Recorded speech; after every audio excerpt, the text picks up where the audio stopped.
Hi, I'm Congressman Steve Scalise. Here in Washington, we're in the middle of a major debate over spending and especially the impending hit of the debt ceiling that's coming up next week. You know, there's a lot of rhetoric out there, but there's really a divide on how to solve the real problem. And the problem is that Washington spends too much money. For every dollar that's spent here in Washington, 41 cents of that is borrowed money, borrowed from our children and grandchildren and from countries like China. Look, I have two young children, and I want to ensure that they have the same opportunity at the American dream that we enjoy today. But we're only going to give them that opportunity by tackling the problems today. We can't kick the can down the road, and frankly, empty speeches and rhetoric is not going to address the problem either. I support a plan called Cut, Cap, and Balance. It's a plan that we passed out of the House and sent to the Senate that says we're actually going to start making responsible cuts today. We're going to put caps on future growth so that the government can't spend money faster than families are spending it back home. And we're also going to send a balanced budget amendment to the states so that we can finally make the federal government control spending just like families do, just like most states do. All we've gotten from the president is more political speeches.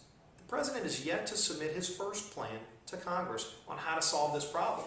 But instead we get these political speeches where he plays class warfare, trying to pit Americans against each other. Saying things like raising taxes on millionaires and billionaires is the answer, or that somehow corporate jet owners are the solution to the problem. I think most people recognize raising taxes that will only kill more jobs in a tough economy is not the answer. And frankly, the problem in Washington is not that people are taxed too little, it's that Washington is spending too much money. I think most people recognize, too, that if you raise taxes and starting with the millionaires, and even if the president got every single dime from millionaires and billionaires and corporate jet owners, that still wouldn't scratch the surface of the problem. But what it would do is give more money to Washington. And do you really think that Washington politicians, if given more money, are going to use that to pay down the debt or just to keep spending more money out of control like they are already? And I think that's the heart of the divide.